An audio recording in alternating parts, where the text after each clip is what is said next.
Meanwhile, there are rising tensions in East Asia. As we've been reporting, Taiwan reporting the largest incursion to date by China into its airspace. They are flying Chinese aircraft in Taiwan airspace. 25 warplanes entered Taiwan's air defense identification zone Monday, just days after a warning from the United States. Joining me right now is Fox News senior strategic analyst, General Jack Keane. General, it's good to see you this morning on this very serious and really worrying story as we watch Taiwan and whether or not we are going to see a bigger incursion than these aircraft going in. And then I'll point out to this journal op-ed, this journal story this morning in the news section. China's message to America: we are an equal now. Your thoughts on what we're seeing out of China and whether or not we are going to see more in terms of Taiwan? Well, yes, Maria, you're absolutely right. It's likely it's going to be more because that's been the pattern now for well over a year. 2020 was the largest incursions of Taiwan's airspace that's ever occurred. And we are now in 2021, obviously, and that is increasing over 2020. This is the largest amount of aircraft that have ever been flown in Taiwan's air defense space. 18 fighters, 4 bombers, a couple of anti-submarine aircraft, etc. So this is significant in the sense of President Xi clearly is sending a message. Now, who is this message being sent to? One, he knows for a fact that intimidating and coercing Taiwan will not force their capitulation to give up and join mainland China. He knows that President Xi won a re-election on the basis of not doing that. So he and all these incursions do is stiffen Taiwan's resolve. So what's this message really about? I think it's two things. One is to the Biden administration. I think they were quite pushed back by the Biden administration when they took a similar strong stand supporting Taiwan and also an anti-China stand that the Trump administration took. You saw that reflection in the verbiage that the Chinese ministers were using at the Alaska talks between the Chinese and the United States. The second message, I think, also is to the Chinese people. And that is, I think President Xi clearly wants to absorb Taiwan. I think he has it in his mind to eventually do it by force if necessary. And he's also conditioning his domestic audience that there's problems here.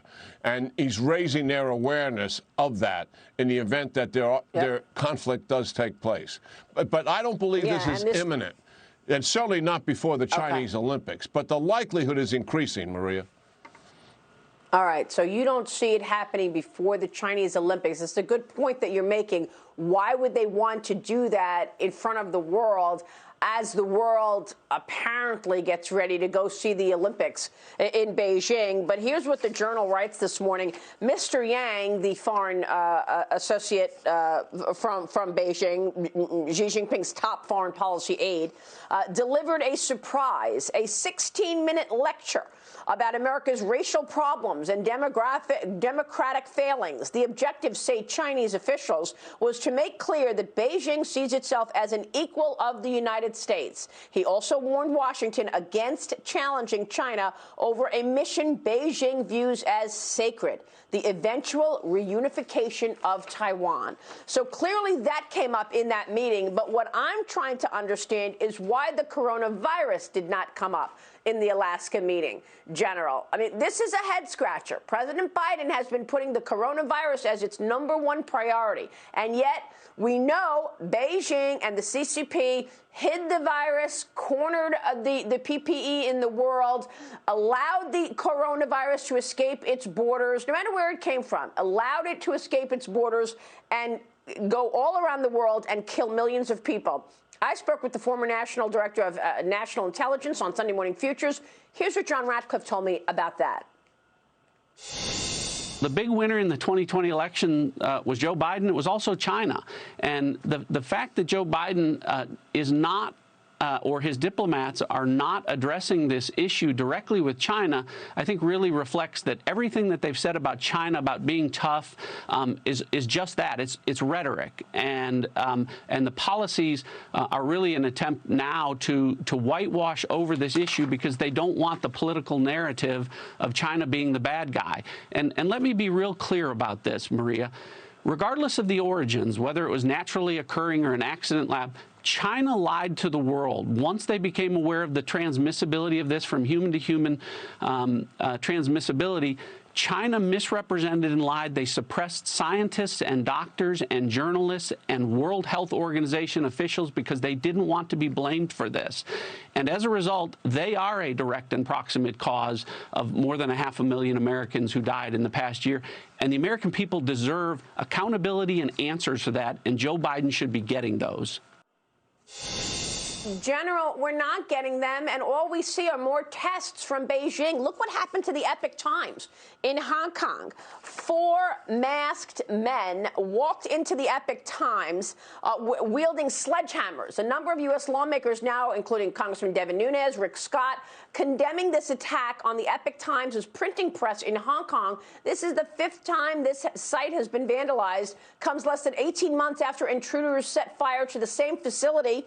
They keep, barging into the printing warehouse and smashing machinery, General. Yeah, well, what's happening certainly in Hong Kong is President Xi has crushed their democracy. We've seen that happen as a result of the national security law that his People's Congress passed. But what's still there, and it's a good thing, is some vestiges of that democracy in the form of a free press. And the Epoch Times represents that. So what is the CCP doing? They've got their goons going out there and actually physically destroying the printing press. And they have done this, and they've vandalized it in the past. I mean, this is the reason why Jimmy Lai, who is a guest on your show repeatedly, multi-billionaire from Hong Kong, who has been a protester against the CCP crackdown that's taken place in Hong Kong, but he's in jail not because he was a protester. He's in jail because the Apple Daily, which he publishes, has been significantly critical of the Chinese Communist Party regime. So the vestiges, some vestiges of democracy are still there, and the Chinese Communist Party is physically crushing it as best as they can. And that's the reality of what we're facing with President Xi. I mean, he has uncovered who he really is. Yeah, what I'm really interested in seeing is what our policy is going to be about all of this, General. We'll have to wait on the Biden administration. General, it's always a pleasure to get your take on all of this. Very important story. General Jack Keane, next time we've got to get into Iran as well. We'll see you soon, sir. We'll be right back.